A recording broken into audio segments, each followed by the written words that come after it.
I just thought it'd be interesting, again, from my own perspective, to hear a bit more about the type of things you're looking for in potential employees. And what sort of skill sets are really the most useful for you as you guys grow and become major corporations in the future here? That's a tough one. It's tough to get good talent, I can tell you that. And also it depends on what they're doing, as you can imagine, like anything. There is the cartographic aspect that requires someone with a good visual eye and a good sense of color, a good sense of understanding symbology and presentation. But they may not be having the technical skills, but they have very much the visual skills. And so to find somebody in that perspective is quite challenging, because you can interview them, they can show you some stuff, but when push comes to shove, can they deliver on it? And so most of the time you vet it enough as you can, and then you go through the learning curve of how they need to present that information. The other part of it then is you need the technical people, at least that's what I find. I need developers that can certainly tuck their heads down and come up with innovative solutions around workarounds. Because at the end of the day, most of the stuff ends up being that it works to a certain point, and then you've got to get creative about how you do a workaround. And that's where the innovation in that person really shines. And that's the types of people you need, because you're always going to, in any development, you're going to run into roadblocks. So how do you find those people? And so most of the people I have science and engineering backgrounds with strong technologies. They tend to have, usually at the master's or PhD level, so they've done quite a bit of, have a strong academic background, and they have the solid capabilities for doing that technical part. Then the third element of that is that communication piece person. So it's great you can build the most solid product, the best product out there, and you're going, this is amazing, it works, it does things.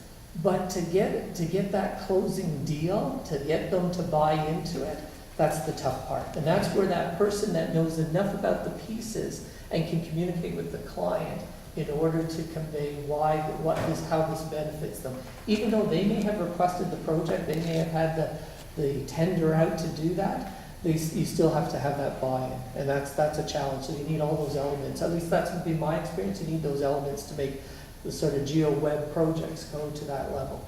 The type of people we're looking for and we find great success with are the hackers, right? The people who aren't afraid of, working on anything, because our work spans both hardware, software, design, industrial design, sort of all aspects of a product.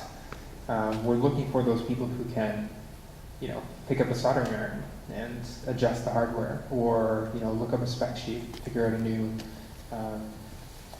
find a new chipset that might work, all the way to the other end, which is, hey, how do we display these maps properly? How do we stitch different perspectives together?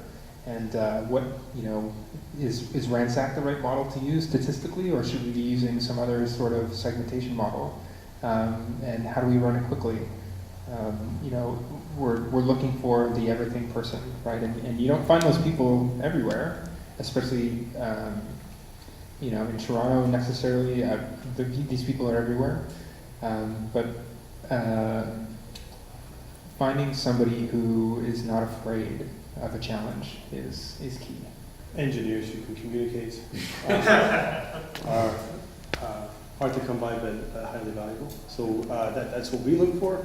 We're lucky enough to have a local university that has comp-sci and geography minors, which works out really well for us. But we don't, we have a head office, but we have people, across the Americas. We have a guy in Buenos Aires, we have a guy in Ontario here, we have a team in Prince, and we have people over in BC. So I don't really care where people are. In fact, it's I had my rant with Yuri earlier around people wasting their lives in cars going to work. The modern workhouse, I find it's such a galling idea that people are forced to go to a particular place to sit in front of a computer and communicate with each other via the internet. It seems ludicrous, really. But that's fine. You know, if that place is very important, then that's great. And if indeed you have to go and you know work in a mill, then that's what you have to do.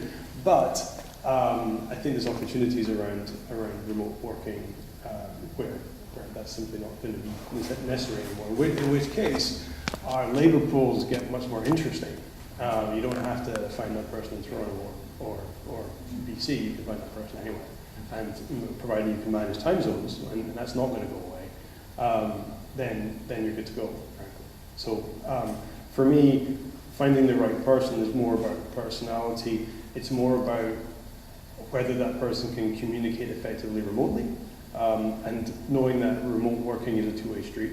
It's not just about that person who is remote, it's about the organisation who is communicating with them remotely. And you know, that person who's willing to sort of be somewhat self-motivated because they might be, you know, a long way from their